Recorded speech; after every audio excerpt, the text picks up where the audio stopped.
Shalom, selamat siang anak-anak ibu yang terkasih dalam Tuhan. Hari ini kita bertemu kembali di hari yang keempat dalam pembelajaran daring kita. Nah, hari ini ibu akan membahas mengenai budaya politik masyarakat Indonesia. Nah, sebelum ibu membahasnya, ibu mau mereview kembali dulu pelajaran kita yang sebelumnya. Ibu harap kalian masih ingat ya, yaitu mengenai dinamika peran Indonesia dalam perdamaian dunia, di mana negara kita atau negara Indonesia tidak bisa berdiri sendiri tanpa bantuan atau dukungan dari negara lain. Maka dari itu perlu adanya hubungan internasional atau hubungan kerjasama antar negara.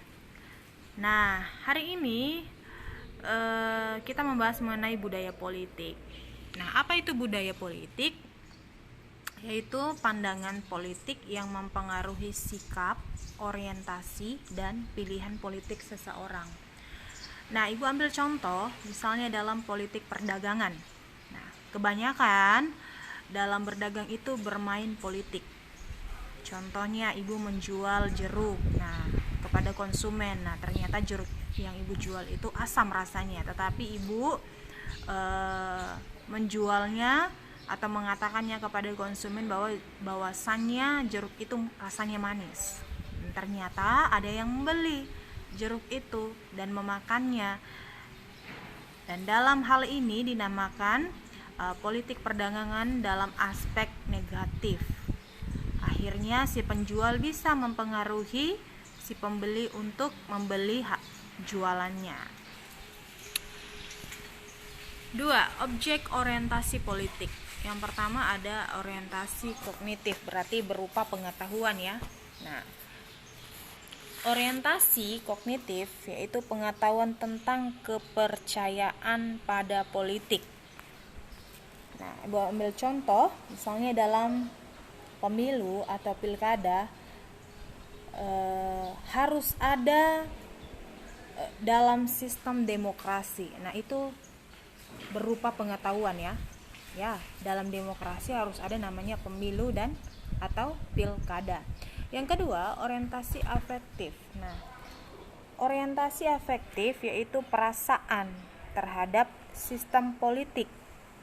Nah, contohnya, perasaan optimis bahwa pilkada langsung dapat memperoleh kepala daerah yang lebih berkualitas atau dekat dengan rakyat dan mengurangi yang namanya money politik atau jual beli suara ketimbang pilkada tidak langsung yang dipilih oleh DPRD. Nah, afektif ini berarti berdasarkan perasaan. Yang ketiga, evaluatif atau evaluasi, yaitu berupa keputusan dan pendapat tentang objek politik yang secara tipikal melibatkan standar nilai dan kriteria dengan informasi dan perasaan. Berarti orientasi evaluatif ini adalah keputusan. Nah, misalnya dalam pelaksanaan pilkada itu harus sesuai dengan aturan main. Tidak ada yang namanya kecurangan politik atau jual beli suara. 3. Ciri-ciri budaya politik masyarakat. Ada 3. Yang pertama, hierarki yang tegas atau ketat.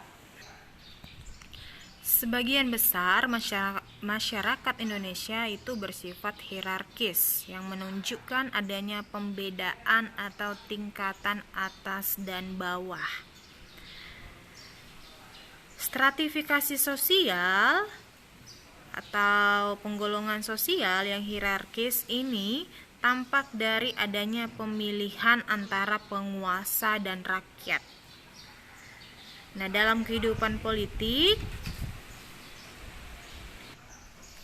para penguasa cenderung merendahkan rakyatnya. Nah, maka biasanya rakyat itu tidak diajak berdialog atau kurang didengar aspirasinya. Yang B, kecenderungan patronage. Nah, kecenderungan patronage adalah kecenderungan pembentukan pola hubungan baik di kalangan penguasa dan masyarakat maupun pola hubungan patron dan klien. Nah, kecenderungan Patronage ini dia bersifat individu. Nah, patronage ini merasa bahwa dirinya sendiri bisa melakukan. Nah, itu biasanya ya ciri-ciri budaya politik. Yang ketiga, kecenderungan neopatrimonialistik. Nah, di mana penguasa politik seringkali mengaburkan antara kepentingan umum dan kepentingan publik. Nah, ini ada 2 tugas. Yang pertama, carilah minimal 5 pengertian budaya politik menurut para ahli dan simpulkan dari kelima pendapat tersebut. Yang kedua, tuliskan 10 contoh politik di negara kita. Nah, sampai di sini pertemuan kita hari ini. Anak-anakku, silakan kerjakan tugasmu. Yang belum sama sekali silakan kerjakan, karena hari Selasa itu kita sudah berakhir mata pelajaran kita. Nah, sampai bertemu kembali esok hari. Tuhan Yesus memberkati.